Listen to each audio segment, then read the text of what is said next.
Hello everyone, कैसे हैं आप लोग। आई होप आप सभी अच्छे होंगे। Today we will start chapter number 4 which is related to class 10 science. Its name is carbon and its compound. ये चैप्टर बहुत ज़्यादा इंपॉर्टेंट है बोर्ड एग्जाम की पर्पज से। अगर देखा जाए जो बच्चे क्लास 10th में हैं उन्हें तो ये लेक्चर देखना ही है। अगर कुछ ऐसे भी बच्चे हैं जिनका ऑर्गेनिक केमिस्ट्री में बेसिक क्लियर नहीं है, जो क्लास 10th या 12th के हैं, वो बच्चे भी इस लेक्चर को देख सकते हैं। कोशिश होगी कि होल चैप्टर को वन लेक्चर में कंप्लीट किया जाए। तो आइए स्टार्ट करते हैं। आप लोगों को करना क्या है कि पेन और कॉपी लेकर ये चैप्टर तुम्हें देखना है। इसमें जो भी पॉइंट्स बताए गए हैं उन्हें नोट डाउन करना है, क्योंकि बाद में आप लोग इसका रिवीजन कर सकते हो। यहाँ पर उन क्वेश्चनों का भी डिस्कशन होगा जो बोर्ड एग्जाम में पूछे जाते हैं और किस तरह के क्वेश्चंस आते हैं वो भी देखेंगे। आइए स्टार्ट करते हैं। जैसे चैप्टर का नेम है कार्बन एंड इट्स कंपाउंड, तो सबसे पहले हम इंट्रोडक्शन ही जानेंगे इसका, व्हाट इज कार्बन। ठीक है, क्योंकि ये पूरा ही चैप्टर है वो कार्बन पर बेस्ड है और उसके कंपाउंड्स होते हैं उनसे रिलेटेड है। तो what is carbon? Carbon is a non metallic element. Its symbol is C, as you know. ठीक है, कार्बन का सिंबल क्या होता है? सी होता है। और इसका अगर एटॉमिक नंबर की बात की जाए तो कार्बन का जो एटॉमिक नंबर है वो 6 होता है और एटॉमिक वेट कितना होगा? 12। आप लोगों को मालूम होगा कि कार्बन को सी से डिनोट करते हैं, मतलब इसका सिंबल सी है और एटॉमिक नंबर इसका 6 है। एटॉमिक वेट कितना है? 12 है। All living things such as plants and animals are made up of carbon। मतलब हमें जितनी भी लिविंग थिंग्स दिखती हैं और प्लांट्स हों चाहे वो एनिमल्स हों, उन सब में कार्बन प्रेजेंट होता है। तो आप लोगों को ये पता होना चाहिए, हर जगह कार्बन है। जितनी भी लिविंग थिंग्स हैं चाहे प्लांट्स हों या एनिमल हों, उनमें कार्बन होता ही होता है। Carbon always form covalent bond. ये इंपॉर्टेंट पॉइंट है, आप लोगों को पता होना चाहिए। कार्बन हमेशा ही कोवैलेंट बॉन्ड का फॉर्मेशन करता है। अब कोवैलेंट बॉन्ड क्या है पहले हम वो समझ लेते हैं। जैसे एक कंपाउंड बनता है CH4, ये भी ऑर्गेनिक कंपाउंड है, मतलब कार्बन का ही कंपाउंड है ऑर्गेनिक। ये जो कोवैलेंट बॉन्ड है वो क्या होता है? अगर कहीं पर बराबर शेयरिंग से बॉन्ड बनता है, मतलब बराबर की साझेदारी होगी, तो वहां पर जो बॉन्ड बनेगा उसको हम कोवैलेंट बॉन्ड कहेंगे। अब जैसे यहाँ पर है कार्बन 4 बॉन्ड बनाता है, ये जैसे हाइड्रोजन के साथ, ठीक है, इस तरह से। तो यहाँ पर क्या हुआ है कि एक बॉन्ड फॉर्मेशन में एक इलेक्ट्रॉन कार्बन का होगा, एक इलेक्ट्रॉन हाइड्रोजन का होगा। इसलिए देखो ये वाला यहाँ पर एक इलेक्ट्रॉन इस कार्बन का है और एक किसका है? हाइड्रोजन का। तो एक बॉन्ड का फॉर्मेशन हो गया। अब ये जो शेयरिंग हुई है तो ये किस तरह का बॉन्ड बनेगा? कोवैलेंट बॉन्ड का फॉर्मेशन होगा। इसी तरह से यहाँ पर एक इलेक्ट्रॉन कार्बन का है, एक इलेक्ट्रॉन हाइड्रोजन का है हर जगह। तो ये जो बॉन्ड बन रहा है वो कैसा बॉन्ड है? Covalent bond. तो इसमें आप लोगों को याद रखना है कि always carbon form covalent bond. ठीक है, कोवैलेंट बॉन्ड क्लियर हो गया। कार्बन है वो हमेशा ही कौन से बॉन्ड का फॉर्मेशन करता है? कोवैलेंट बॉन्ड का। अब हम आगे देखते हैं इसका इलेक्ट्रॉनिक कॉन्फ़िगरेशन किस तरह से किया जाता है वो देखते हैं। तो ये पॉइंट्स आप लोग नोट कर लीजिएगा। अब जैसे ये तो हमें पता चला, कितने पॉइंट्स पता चल गए? कार्बन है वो एक नॉन मेटालिक एलिमेंट है, ये मालूम होना चाहिए, which is related to P block. Its symbol is C, as you know, and atomic number 6 होता है, एटॉमिक वेट 12 होता है। इतना क्लियर है। हम आगे हमें पता चला कि कार्बन में कोवैलेंट बॉन्ड होता है। इसका इलेक्ट्रॉनिक कॉन्फ़िगरेशन जो आप लोगों ने पढ़ा है KLMN में पढ़ते हो, तो कार्बन का क्योंकि एटॉमिक नंबर कितना है? 6 है, तो K में 2 इलेक्ट्रॉन आते हैं, L में 8 आते हैं, लेकिन हमारे पास केवल बचे हैं 4, क्योंकि 2,4 कितना हो जाएगा? 6। तो इसका जो इलेक्ट्रॉनिक कॉन्फ़िगरेशन है वो क्या है? 2,4। यहाँ से हमें पता चल रहा है कि कार्बन का जो आउटर सेल है, फर्स्ट अंदर वाला सेल K है, आउटर सेल क्या है? L। अगर कोई और एलिमेंट होगा तो उसमें LM भी आ जाता है, N भी आ सकता है। तो इसका जो आउटर सेल क्या है? L है। इसमें कितने इलेक्ट्रॉन होंगे? 4 इलेक्ट्रॉन। कितने इलेक्ट्रॉन होंगे? 4 इलेक्ट्रॉन होते हैं। तो ये पॉइंट भी नोट कर लो, इलेक्ट्रॉनिक कॉन्फ़िगरेशन ऑफ कार्बन। ठीक है, इलेक्ट्रॉनिक कॉन्फ़िगरेशन ऑफ कार्बन। ठीक है, तो आप लोग ये नोट कर लो, आपको मालूम होगा। तो यहाँ से हमें पता चल रहा है कि कार्बन का जो आउटर सेल है उसमें कितने इलेक्ट्रॉन्स होते हैं, 4। तो ये पॉइंट आप लोग नोट कर लो। आगे हम जानेंगे कार्बन की प्रॉपर्टी, जैसे एटॉमिक नंबर कार्बन का 6 होता है, इसका कॉन्फ़िगरेशन जो हमने देखा कि एल में कितने 2,4, मतलब आउटर सेल में 4 इलेक्ट्रॉन होते हैं। और कार्बन क्या होता है, टेट्रावैलेंट। क्या होता है ये, टेट्रावैलेंट एलिमेंट है, क्योंकि इसके वैलेंस सेल में कितने इलेक्ट्रॉन होंगे, 4। तो ये इंपॉर्टेंट है, मतलब हिंदी वाले जो भी बच्चे देखते हैं टेट्रावैलेंट को बोलते हैं चतुसंयोजी, मतलब इसकी जो संयोजकता होती है वो कितनी होती है, 4। तो कार्बन एक टेट्रावैलेंट कंपाउंड है, इसी वजह से ये बहुत सारे एलिमेंट मतलब कार्बनिक कंपाउंड का फॉर्मेशन करता है, मतलब ऑर्गेनिक कंपाउंड्स का। आगे फिर हम देखते हैं, तो ये कार्बन में इस तरह की प्रॉपर्टीज होती है कि ये बहुत सारे ऑर्गेनिक कंपाउंड का फॉर्मेशन करता है। उसकी वजह हम आगे जानेंगे। तो ये क्वेश्चन तुम्हारे पेपर में कई बार पूछा गया है, why is carbon form large number of compound. तो कार्बन बड़ी संख्या में यौगिकों का निर्माण करता है, क्यों करता है, पहले हम वो जान लेते हैं। क्योंकि कार्बन में एक तो कैटेनेशन प्रॉपर्टीज होती है, ठीक है, कैटेनेशन प्रॉपर्टीज होती है। और दूसरा कार्बन में कौन सा गुण है, दूसरा गुण होता है कार्बन में कि ये टेट्रावैलेंट है, ठीक है। पहला क्या है, टेट्रावैलेंट हो गया ये, क्योंकि मैंने ऑलरेडी लिख दिया है, टेट्रावैलेंट है। और इसमें क्या होता है, कैटेनेशन प्रॉपर्टीज होती है। टेट्रावैलेंट का मतलब तुम्हें मालूम है कि इसके जो वैलेंस सेल में कितने इलेक्ट्रॉन होते हैं, 4 इलेक्ट्रॉन होते हैं, वो तुम्हें यहाँ से पता चल रहा है कॉन्फ़िगरेशन करके। कैटेनेशन प्रॉपर्टीज क्या है कि कार्बन से लिंक हो सकता है ना, और बड़ी संख्या में चैन बना सकता है, ऑर्गेनिक चैन बनती है जो। तो कार्बन लिंक टू कार्बन से बॉन्ड बना सकता है इस तरह से, इसी को बोलते हैं कैटेनेशन प्रॉपर्टीज। और कैटेनेशन और टेट्रावैलेंट होने की वजह से कार्बन बहुत सारे कंपाउंड का फॉर्मेशन करता है।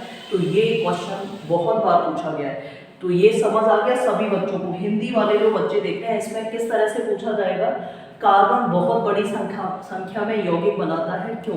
तो आप लोग क्या बताओगे, क्योंकि ये टेट्रावैलेंट है और कैटेनेशन गुण पाया जाता है। कैटेनेशन प्रॉपर्टीज क्या है कि कार्बन और कार्बन के बिटवीन बॉन्ड का फॉर्मेशन हो सकता है, इसी को हम बोलते हैं कैटेनेशन प्रॉपर्टीज। समझ आ गया। अब हम आगे जानेंगे physical properties of organic compound. तो यहाँ से ये क्वेश्चंस तैयार हुए होंगे तुम्हारे। आगे हम क्या जानेंगे, फिजिकल प्रॉपर्टीज ऑफ, ठीक है, physical properties of organic compound. Organic या कार्बनिक कंपाउंड भी कह सकते हैं, ऑर्गेनिक कंपाउंड, ठीक है, ऑर्गेनिक कंपाउंड्स। अब इसमें क्या होगा कि यहाँ पर कार्बन की फिजिकल प्रॉपर्टीज की बात नहीं हो रही है, जो कंपाउंड का फॉर्मेशन होगा उनकी बात हो रही है। तो तुम्हें ये याद रखना है कि जो ऑर्गेनिक कंपाउंड का फॉर्मेशन होता है कार्बन से, वो ऑल कंपाउंड किस तरह के होते हैं, उनका लो बॉइलिंग एंड मेल्टिंग पॉइंट होता है, ठीक है। क्या होता है, दीज हैव या दे have low boiling and melting point, boiling and melting point, ठीक है।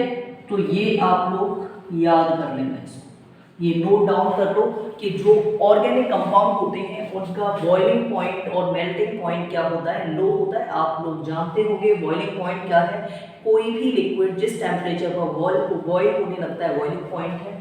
मेल्टिंग पॉइंट क्या है, मेल्ट होने लगेगा सॉलिड, तो वो मेल्टिंग पॉइंट होगा। तो ये दे have low boiling and melting point, कौन से कंपाउंड, ऑर्गेनिक कंपाउंड जो कार्बन से बने हुए हैं। They are poor conductor, they are poor conductors of electricity, ठीक है, इलेक्ट्रिसिटी। तो ये क्या होते हैं, पुअर कंडक्टर होते हैं ऑफ इलेक्ट्रिसिटी, मतलब इनमें जो इलेक्ट्रिसिटी है वो कंडक्ट नहीं होती है जनरली। तो ये पॉइंट आप लोग नोट कर लीजिए। ये फिजिकल प्रॉपर्टीज है ऑर्गेनिक कंपाउंड की। अब यहाँ से क्वेश्चन आए ऑर्गेनिक कंपाउंड की प्रॉपर्टीज बताइए, तो क्या बताओगे? They have low boiling and melting point, मतलब इनका बॉइलिंग और मेल्टिंग पॉइंट कम होता है। They are poor conductor of electricity, ठीक है, तो ये पॉइंट नोट कर कीजिएगा। अब इसकी अगर कार्बन की वर्सेटाइल प्रॉपर्टीज आती है कि वर्सेटाइल नेचर ऑफ कार्बन, ठीक है, वर्सेटाइल नेचर ऑफ कार्बन, ठीक है, नेचर ऑफ कार्बन। तो वर्सेटाइल नेचर ऑफ कार्बन क्या है कि कार्बन एक तो टेट्रावैलेंट है, ये वर्सेटाइल नेचर ही तो हो गया, टेट्रावैलेंट है कार्बन, ठीक है, और क्या है कि इसमें इट हैव कैटेनेशन प्रॉपर्टीज, ठीक है, कैटेनेशन गुण होता है इसमें, प्रॉपर्टीज होती है, और कैसा है? टेट्रावैलेंट है। इसी वजह से ये यूनिक बिहेवियर को शो करता है, मतलब बहुत बड़ी संख्या में क्या बनाता है? Organic compound. तो ये क्लियर हो गया आप लोगों को, इसे नोट कर लीजिए। फिर आगे हम देखेंगे हाइड्रोकार्बन्स क्या होते हैं। हाइड्रोकार्बन्स, हाइड्रोकार्बन्स, ठीक है, हाइड्रोकार्बन्स क्या होते हैं वो समझो। हाइड्रोकार्बन्स मतलब compounds which made up of carbon and hydrogen. Note कर लीजिए आप लोग, व्हाट इज हाइड्रोकार्बन अगर पूछा जाए तो क्या बताओगे? Compounds which made up of carbons and hydrogens are called hydrocarbons. Clear है इसमें? मतलब ऐसे यौगिक जो कार्बन और हाइड्रोजन से बने होते हैं उनको हम बोलते हैं हाइड्रोकार्बन। जैसे ये है CH4 which is called methane है। ये मीथेन कार्बन और हाइड्रोजन से मिलकर बना है, तो ये क्या हो गया? हाइड्रोकार्बन। इसी तरह से देखो C2H6, ये भी हाइड्रोकार्बन है क्योंकि कार्बन हाइड्रोजन से बना है। अगर ये दिया जाए NH3, क्या ये हाइड्रोकार्बन होगा? नहीं होगा, क्योंकि इसमें हाइड्रोजन तो है, नाइट्रोजन तो है ही नहीं, तो ये हाइड्रोकार्बन नहीं होगा। तो इसमें क्या मैं समझाने की कोशिश कर रही हूँ तुम्हें, हाइड्रोकार्बन्स क्या होते हैं? Compounds which made up of carbon and hydrogen are called hydrocarbons. Clear है इतना? तो आप लोग इसे नोट कर लेना।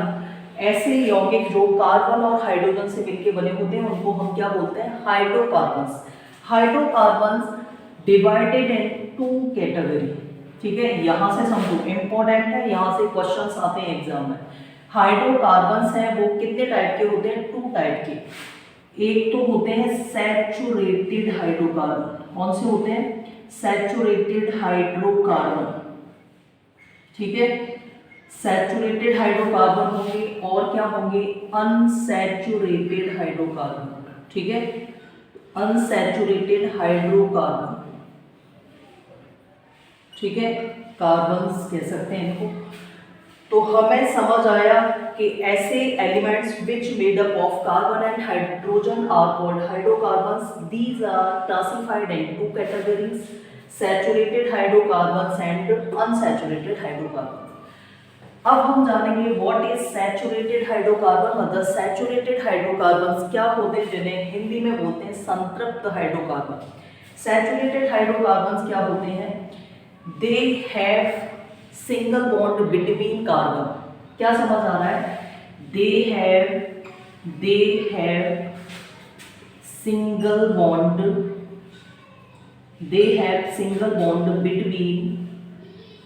बिटवीन कार्बन, ठीक है, they have single bond between carbon. मतलब कार्बन कार्बन के बीच में अगर सिंगल बॉन्ड है तो ऑल हाइड्रोकार्बन कौन सी कैटेगरी से रिलेट करेंगे? सैचुरेटेड हाइड्रोकार्बन होंगे। समझ आ रहा है? अब इसका एग्जांपल जैसे मीथेन हो गया, इथेन हो गया, प्रोपेन, ये मैं अभी आगे तो मैं समझाऊंगी, ठीक है।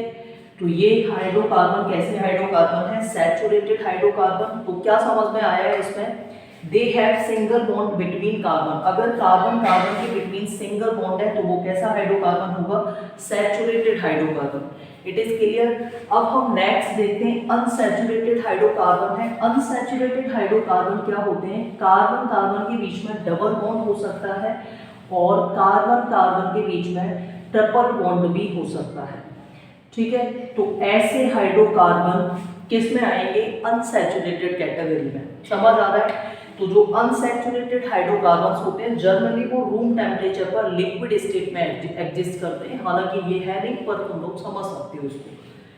तो अनसैचुरेटेड हाइड्रोकार्बन समझ आ गया, ऐसे हाइड्रोकार्बन जो रूम टेम्परेचर पर लिक्विड स्टेट में एग्जिस्ट करते हैं, जिनमें डबल बॉन्ड होगा या फिर ट्रिपल बॉन्ड होगा, वो all hydrocarbons related to unsaturated hydrocarbon.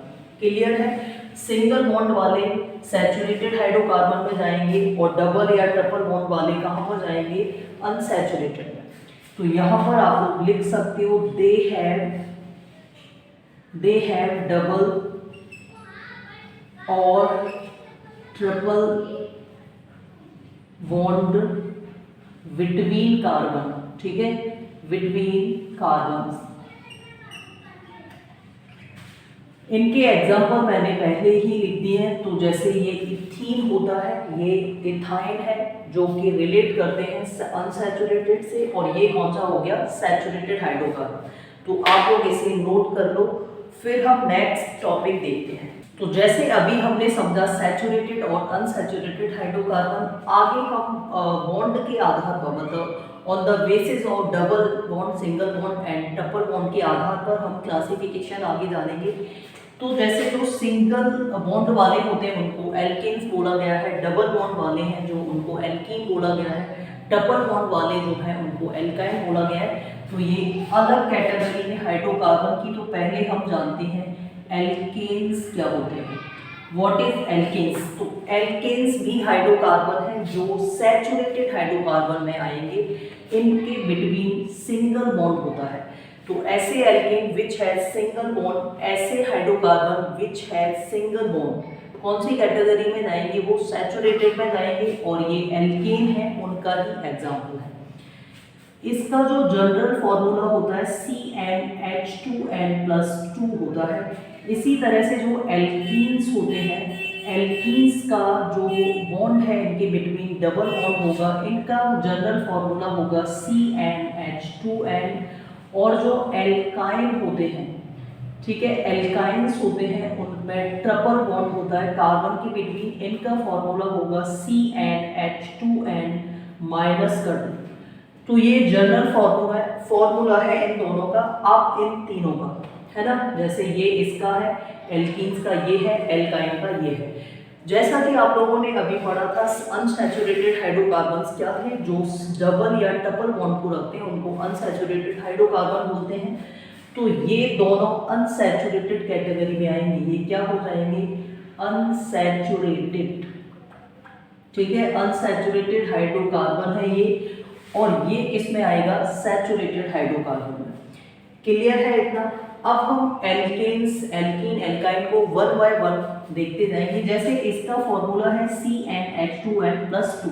हमें यहाँ से पता चल रहा है कि इनमें क्या मिल जाएगा? CH4, क्योंकि कार्बन एक है, दो ये और दो ये, तो कितना हो जाएगा? CH4। इसी तरह से ये जो मिला है इसका नाम तो मीथेन है। क्या इसका नेम है? मीथेन। अगर वन कार्बन है तो हम उसको मीथेन बोलते हैं। अगर N की जगह अगर हम 2 रखते हैं तो C2H2 × 2+2 क्या मिल जाएगा? C2H6, क्योंकि 2 2 जा 4+2 C2H6। It is called ethane. क्या है ये? ईथेन है ये। इन दोनों में अगर हम देखें, जैसे CH4 बना है, इधर देखते हैं CH4 मिला है ये, और इधर मिला है C2H6। तो इनमें जो डिफरेंस है केवल और केवल CH2 का डिफरेंस है इन दोनों में। यहाँ एक कार्बन ज्यादा है, इधर 4 हाइड्रोजन है, इधर 6 है। हाइड्रोजन कितने ज्यादा है? 2। तो इनमें जो डिफरेंस रहेगा 2CH2 का रहेगा, CH2। तो ये जो होमोलॉगस सीरीज है इसमें डिफरेंस केवल कितने का रहता है? CH2 का। इसी तरह से अगर हम जैसे 2 तक हमने बना लिया, तीसरा अगर रखेंगे तो उसमें भी इतने का ही डिफरेंस रहेगा, C3H8 आ जाएगा, विच इज कॉल्ड प्रोपेन। क्या होगा ये? प्रोपेन। मतलब इसका एन सफिक्स है, इसका एन सफिक्स है, इसका ईन है ENE, और इसका सफिक्स है YNE, आयन जिसे बोलते हैं। अगर हम 4 कार्बन लेते हैं तो C4H कितना हो जाएगा? 10, क्योंकि 2 2 का डिफरेंस है। 5 कार्बन लिए तो C5H कितना हो जाएगा? 12, और 6 होंगे तो C6H14। हर जगह 2 2 का डिफरेंस है। तो ये 4 कार्बन होते हैं तो हम उसको बोलते हैं ब्यूटेन। 5 कार्बन होते हैं तो होता है पेंटेन, ANE सब में आ रहा होगा, और 6 कार्बन होता है तो हम इसको बोलते हैं हेक्सेन। क्लियर है इतना? तो जो एल्केन है वो सैचुरेटेड हाइड्रोकार्बन का उदाहरण है, एग्जाम्पल उस कैटेगरी में आएगा। एल्कीन और एल्काइन अनसैचुरेटेड में आएगा। तो यहाँ तक क्लियर है। अगर 7 कार्बन है C7H कितना आएगा, इसमें 14 है तो H कितने आएंगे 18। हालांकि आप लोग N की जगह 7 रख के ये फॉर्मूला मिल सकते हैं, लेकिन यहाँ से भी डायरेक्ट कर सकते हो कि इतने का डिफरेंस है तो आगे ये बनेगा। ये जो बना है वो क्या बना है, हेप्टेन। क्या बना है ये, हेप्टेन। एक बार मैं चेक करती हूँ कि ये दिखाई दे भी रहा है या नहीं, आप लोग नोट कर लो। ठीक है, नेक्स्ट फिर हम आगे देखते हैं। आगे ये एल्केन कंप्लीट हो गया है, अब हम देखेंगे एल्कीन का। ठीक है, क्या हमें देखना है, एल्कीन। एल्कीन का जनरल फॉर्मूला है CnH2n। N की जगह अगर हमने 1 रखा तो हमें केवल मिलेगा CH2 जो कि एग्जिस्ट नहीं करता है। तो एल्कीन का फर्स्ट मेंबर ये ना होके क्या होगा, N बराबर अगर 2 रखते हो तो हमें मिल जाएगा C2H2 × 2 कितना मिल रहा है, C2H4। ये मिलेगा C2H4। और यही क्या है, 2 कार्बन होते हैं, जैसे वहां पर 2 कार्बन को इथेन बोल रहे थे, यहाँ पर क्या बोलेंगे, इथीन, क्योंकि इसका सफिक्स ENE है तो ANE हटा के क्या कर दोगे, ENE, इथीन हो जाएगा। अगर इसी तरह से आप लोगों को इसका सेकंड मेंबर निकालना है तो C3H कितना आ जाएगा, इसमें भी CH2 का डिफरेंस है तो C3H6, ये क्या होगा, प्रोपीन। क्या हो जाएगा ये, प्रोपीन। अगर 4 का निकाला तो C4H8 आ जाएगा, क्योंकि 2 हाइड्रोजन ही तो ज्यादा होते हैं, तो ब्यूटीन हो जाएगा। ये क्या हो जाएगा, ब्यूटीन। और अगर 5 कार्बन रखे तो C5H10 हो जाएगा, तो क्या हो जाएगा ये, पेंटीन। ठीक है, ये हो जाएगा। 6 कार्बन अगर रखे तो C6H कितना हो जाएगा, 12, विच इज कॉल्ड हेक्सीन। ठीक है, 7 कार्बन है तो C7H 14 हो जाएगा, क्योंकि यहाँ पर 12 है, तो ये क्या हो गया, हेप्टीन। क्या हो जाएगा ये, हेप्टीन। इसी तरह से अगर 8 रखे तो C8H कितना मिलेगा, 16, विच इज कॉल्ड ऑक्टीन। ठीक है, तो जो होमोलॉगस सीरीज है एल्कीन्स की, इसमें भी CH2 का डिफरेंस है, एल्केन में भी है, और जो एल्काइंस आएंगे उनमें भी है। तो इनका सफिक्स आप लोग ईन लिख लेना, इसका आयन है मतलब ANE है, और इसका क्या है, बाई-एनी, इसका ANE सफिक्स होता है। आप लोग नोट करो इसको, फिर मैं नेक्स्ट बताती हूँ एल्काइन। ठीक है, आगे जो हमें देखना है, अब हमें देखना है एल्काइंस क्या होते हैं, तो वो देखते हैं। एल्काइंस का जनरल फॉर्मूला क्या होता है, एल्काइंस का जनरल फॉर्मूला ये आप लोगों को दिखाई दे रहा होगा, CnH2n-2। एल्काइन जो भी होते हैं उनमें ट्रिपल बॉन्ड होगा, और इनका सफिक्स क्या है, Y-Ne। वहां पर ANE था एल्केन में, इसमें ENE है, और इसमें क्या है, Y-Ne। यहाँ पर भी N की जगह अगर 1 रखोगे तो मिलेगा नहीं, कोई भी मेंबर मिलता नहीं है। N की जगह 2 रखने से तुम्हें मिल जाएगा C2H2 × 2 - 2, तो क्या मिल रहा है, C2H2 मिल रहा है, ये तो मिलेगा। अब 2 कार्बन है तो वहां हम एथेन बोल रहे थे एल्केन में, इसमें एथीन बोल रहे थे, यहाँ पर क्या बोलेंगे, ETH, बाई-एनी जोड़ना है, एथाइन हो गया। ये क्या हो गया, एथाइन हो गया ये। और अगर तीसरा होगा तो C3H4 हो जाएगा, और ये क्या होगा, प्रोपाइन। ठीक है, इसी तरह से 4 कार्बन होंगे तो C4H6, ये क्या होगा, ब्यूटाइन। क्या होगा ये, ब्यूटाइन। 5 कार्बन होंगे C5H8, तो ये क्या होगा, पेंटाइन। आ रहा है समझ में।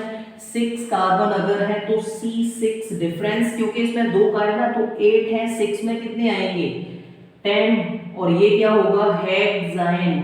ठीक है, हेक्साइन है ये। 7 कार्बन होंगे तो C7H12 आ जाएगा, ये क्या हो जाएगा, हेप्टाइन। ठीक है, तो इस तरह से वेरी करते हैं ये। तो ये आप लोगों को समझ आ गए होंगे। अब हमें इनका स्ट्रक्चर किस तरह से बनता है, इलेक्ट्रॉन डॉट स्ट्रक्चर देखेंगे। तो आप लोग इनको नोट कर लो, ठीक है। Electron dot structure, electron dot structure,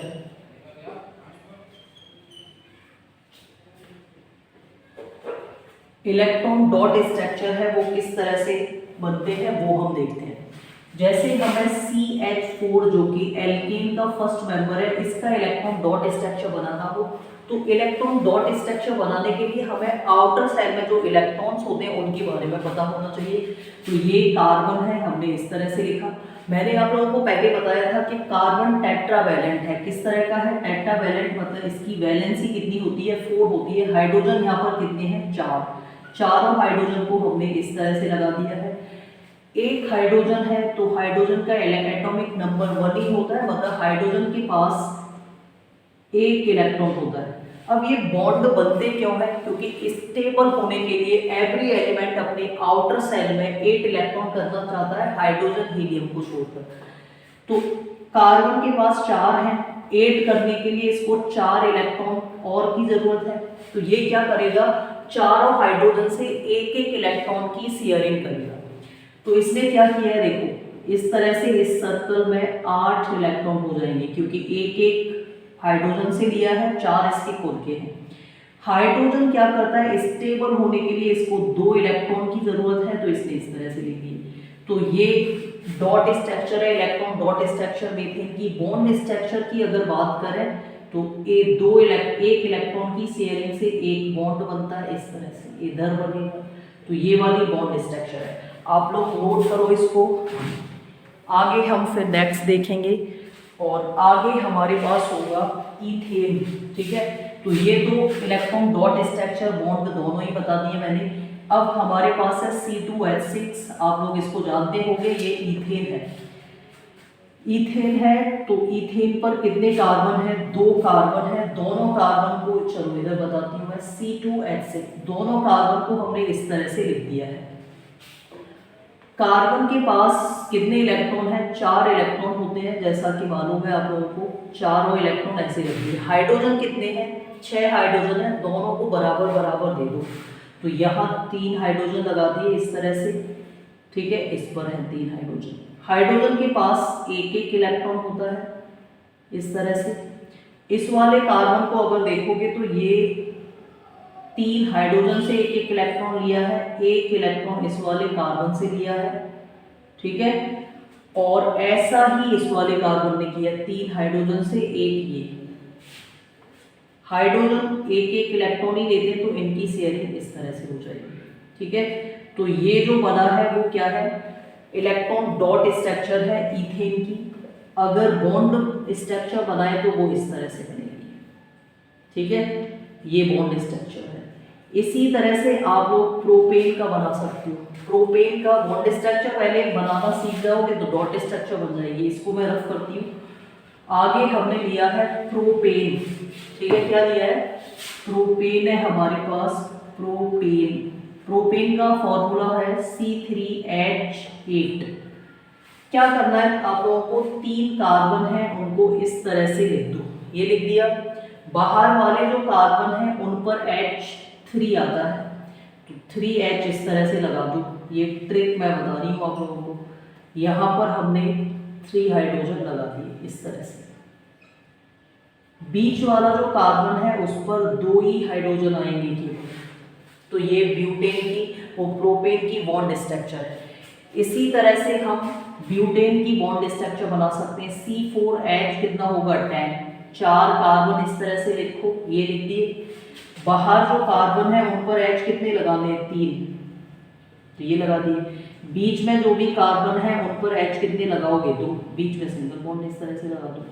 तो ये यहाँ पर इस तरह से, ये बॉन्ड स्ट्रक्चर है। अगर आप लोगों को बॉन्ड स्ट्रक्चर बनाना आ गया तो डॉट स्ट्रक्चर तो बहुत सिंपल है, इसी से बनेगा। कैसे बनाओगे, कार्बन है, 4 इलेक्ट्रॉन है प्रत्येक कार्बन के पास, है ना। हर कार्बन के पास 4 इलेक्ट्रॉन है, 3 हाइड्रोजन इस पर है, इस पर 2 हाइड्रोजन है, इस पर 3 हाइड्रोजन है। यही दो है, हाइड्रोजन के पास एक एक इलेक्ट्रॉन है, ठीक है। ये इस तरह से ये वाला कार्बन क्या करेगा कि 3 हाइड्रोजन से शेयर किया है, एक इस वाले कार्बन से शेयर किया है, ठीक है। इस वाले कार्बन ने भी ऐसा ही किया है।